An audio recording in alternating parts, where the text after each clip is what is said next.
Yeah, Kun Thanong, one of the ways to measure the relative strength of local currencies against the US dollars now is using the purchasing power parity.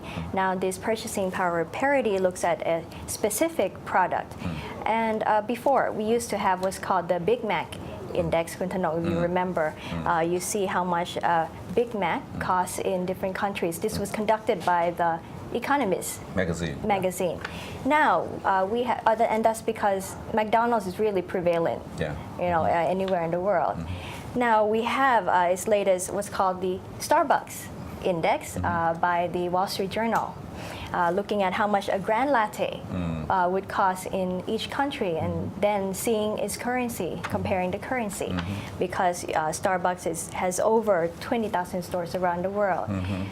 Looking now in our hands now, we have a list of how much a coffee actually costs in each country. Now, what's the top of the list, Kun Thanong, the most expensive and the cheapest? Yes, it's a cup of the Grand Latte is priced most expensive in dollar terms in Oslo, $9.83.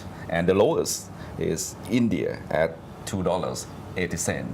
Well, Oslo is one of the Eurozone countries, and if you look at the chart, second countries that have the most expensive, in terms of dollars, is Stockholm or Sweden, followed by Moscow, Zurich, Switzerland, and Helsinki. So most of the Scandinavian countries, in terms of cost of living, are pretty high. And this survey is quite convenient for business travelers because when you travel to different countries, you tend to stay in the same hotels, you go to the same restaurants, go to the Big Mac, go for coffee at Starbucks, and you would like to know, how you pay the price for a cup of coffee, or a cup or a meal, in different countries. So it's quite convenient, for business travelers, to see how they have to pay, in each country. Yeah, it seems like Europeans, mostly Europeans, are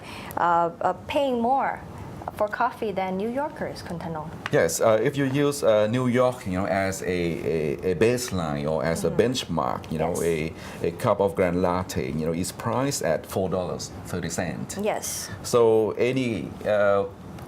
any price, higher than this, meaning that the local currencies of that country are stronger than the US dollars. And we can see that we have lots of countries, which use the euro, selling the Grand Latte at higher, price than what is being offered, in New York. So, but the different cost, the cost of living in different countries are not the same. Like Athens, surprisingly, is selling the Grand Latte at $5.84, even though Greece now is a full-blown economic crisis, and with high unemployment, I wonder how many Greeks can afford to buy a cup of Starbucks coffee. Well, what's more also surprising and is not included in here is Thailand's price for Starbucks, which ranks even higher than in London. Yes, when you think about expensive capital cities to live in, normally we think about the high cost of office space, condominiums, to live in, and also restaurants there. And the top most expensive capital city is normally London, New York, Tokyo. But in this case, a cup of Grand Latte in London is sold, is priced slightly below that of Bangkok. It means that the pound sterling, over the past years have been depreciating a lot, compared to,